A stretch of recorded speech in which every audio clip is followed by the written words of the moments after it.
These people are asking those workers, why are you out on the streets? Wherefore art not in thy shop today? Why dost thou lead these men about the streets?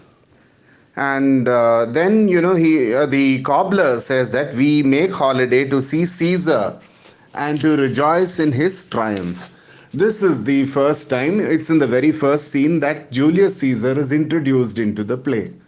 And you must remember something about Caesar. Caesar was from a patrician family, but more than an administrator, he was a military genius. Okay, and he was voted to be the general of the Roman Empire and to lead wars.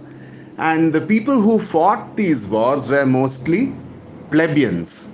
And Caesar was a very successful general and a very successful military genius.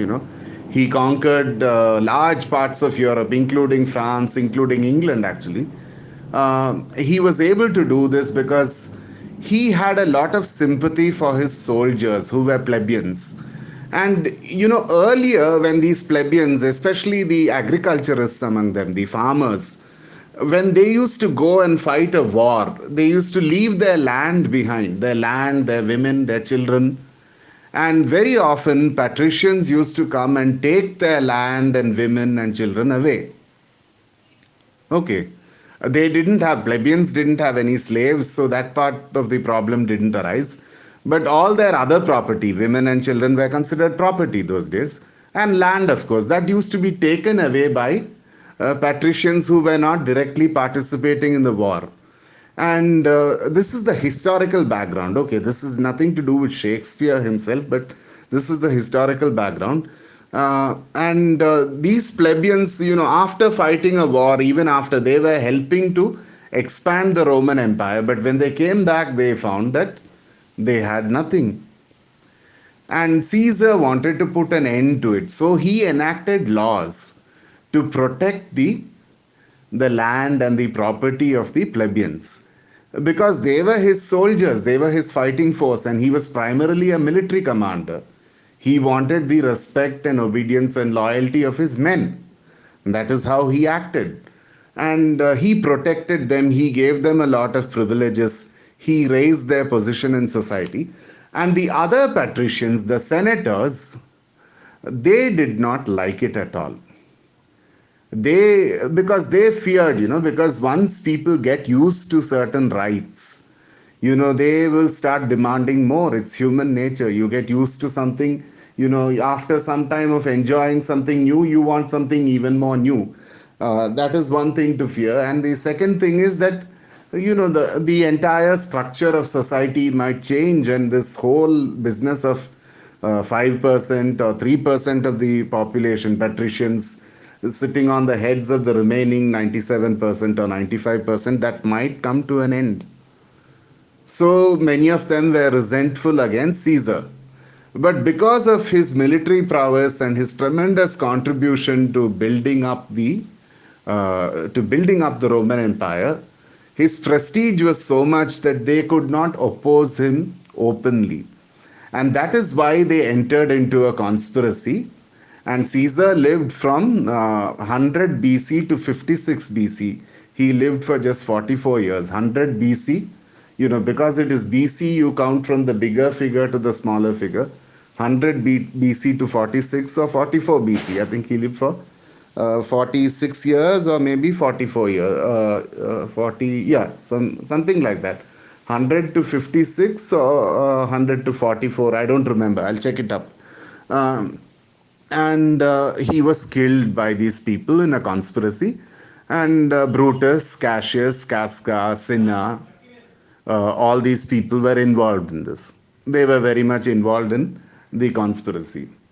And but all senators, generally the senatorial class, with a few exceptions like Mark Antony, and Mark Antony had his own agenda, as we will see later in the play.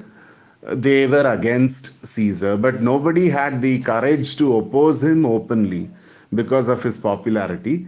But these plebeians, they sensed that Caesar was their man. He was a person who would look after their interests and expand their rights. So when he defeated another senator called Pompey in a civil war in Rome, for the control of the Roman Empire, he defeated a general called Pompey. Okay. And he came back after defeating Pompey. These people were out, these working men, these cobblers and carpenters and others, they were out on the street to welcome Caesar, to welcome him as a big hero, coming home, to shout for him, cheer him, okay, and throw flowers at him and all that. That's how they used to welcome heroes who used to come back, because every time, a hero came back, it meant that the empire was stronger, it was more prosperous, they might get more wages, they might live a better lifestyle. So they were all out on the streets to welcome him. And that is what they say. But then these two people, Flavius and Marallus, for one thing, like most other senators, like almost all other senators, they didn't like Caesar. And another thing, they might have been Pompey loyalists. They were not very happy about Pompey being defeated. And that is when you see Marallus launches into a long speech. Okay. And he tries to shame these working people into going back to their home. And he puts an end to the celebration. That's what we are going to see in the rest of the scene. So Marallus says, "Wherefore rejoice? Why are you rejoicing? What conquest brings he home? What tributaries follow him to Rome to grace in captive bonds his chariot wheels?"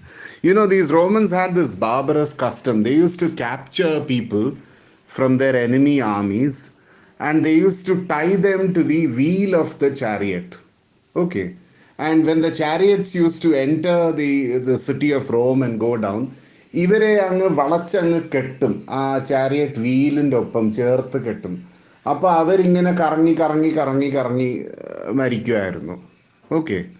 Roman civilisation ആനയാണ് ചേനയാണ് ഒക്കെ westerners ഒരുപാട് പൊങ്ങച്ചം പറയാറുണ്ട്. But then they were very barbarous in certain ways, things which most of our kings have never done. Okay. നമ്മളത് ഓർക്കേണ്ടതാണ്. All the Arab kings or Middle Eastern kings have also not done this kind of thing. Okay. Anyway, Marallus is asking them, where are the captives? Because Caesar is coming back after defeating another Roman. He has not gained any territory for the Roman Empire. He has defeated an internal rival. It was a civil war. And in fact, Caesar is a very great figure in Latin literature also. He was known for his beautiful epigrammatic style, they call it in Latin. That is, രണ്ടോ മൂന്നോ വാക്കുകളിൽ ഒരുപാട് കാര്യങ്ങൾ അകത്താക്കി പറയുക എന്നുള്ളത് ഭയങ്കര എഫക്റ്റീവായിട്ട്. Latin is a language which is like that. You can convey a lot of things in just one or two or three words. And Caesar wrote 2 books also in Latin about his experiences. One was called La Bella Gallica. It was about the Gaulish War, or the war against what is known as present-day France. It used to be called Gaul in those days, in the Roman days. It's now called France. He conquered France. Okay. And the other is called La Bella Civili. Okay, that is the civil war where he defeated Pompey. He is famous for these books. Okay. They are considered milestones in Latin literature. They are available in English translation also.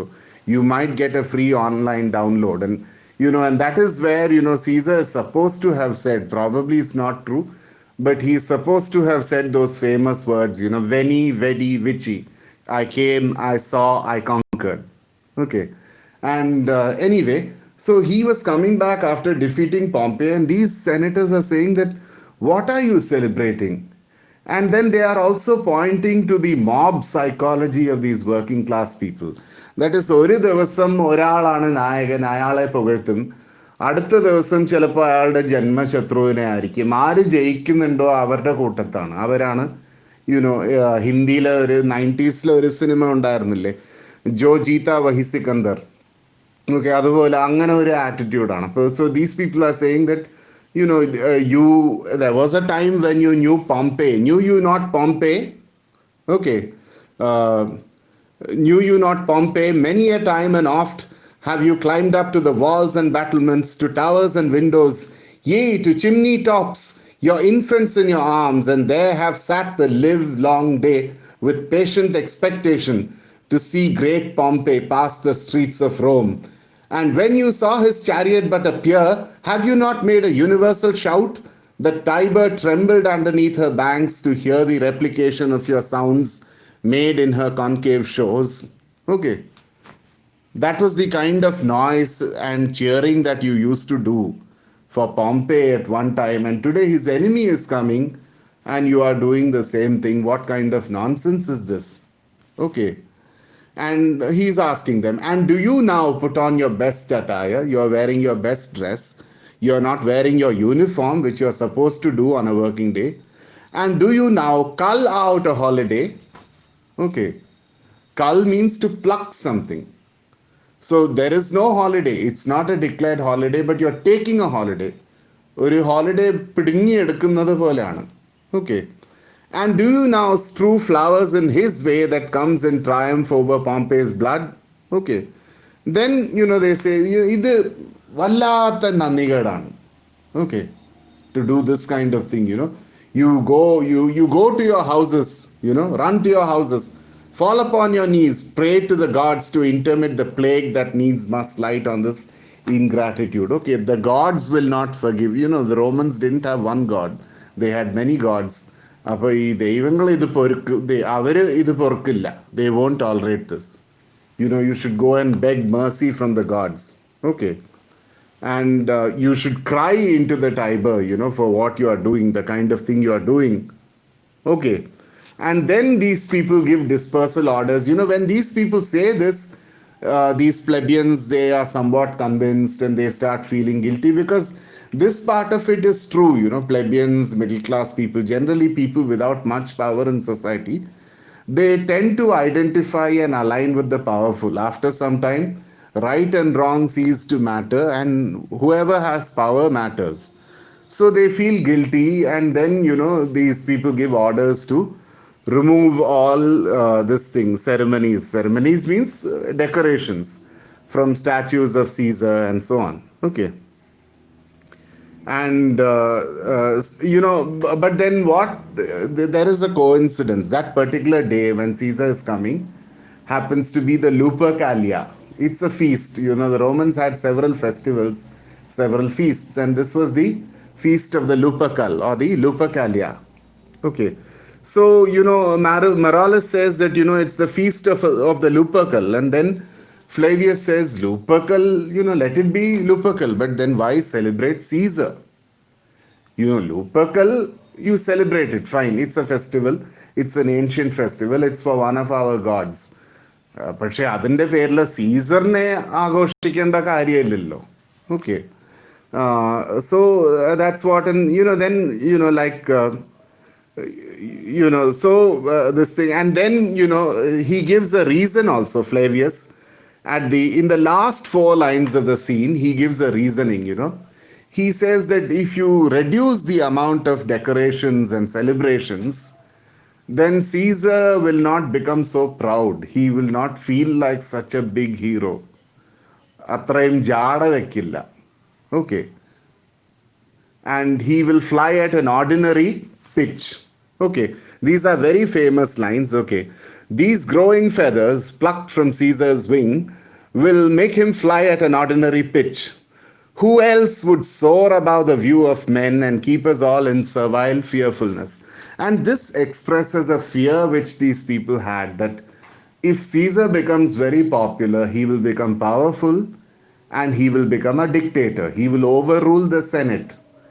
And one thing for the Roman patricians, they did not believe in democracy in the modern sense of the word, because 70% of the population were slaves, and out of the remaining 30, 20 to 25 were plebeians. But among this small patrician section of the population, 5 to 10%, they believed in total democracy, and they didn't believe that one man should ever be allowed to grow above the others. And that is what they were afraid of in the case of Caesar. And that fear was fairly widespread. And Cassius, when he starts the conspiracy to kill Caesar, he plays on this fear in everybody's mind. Okay. he says that if we allow Caesar to grow, he will become a dictator, we will become voiceless, and we will all be reduced to slavery. So you can see that in the very first scene, many of the dynamics, many of the equations and the political currents, the feelings which are going to come later on in the play, which are going to be developed throughout the play in the later scenes, they are introduced by Shakespeare in this very small first scene. And that was the beauty of Shakespeare's plays, I am not a blind fan of Shakespeare. He was a male chauvinist, he was anti Jewish, he was white supremacist, all those things, He was not politically correct or democratic or feminist or any of those big things. But he knew how to tell a story, he knew how to introduce things in an enjoyable way, in a very brief and crisp kind of way. He knew how to do it, and that is the beauty that we see in this first scene of Julius Caesar. So this clip is already very long, and I think this particular lecture has also become long. So I'll stop here. So thank you so much.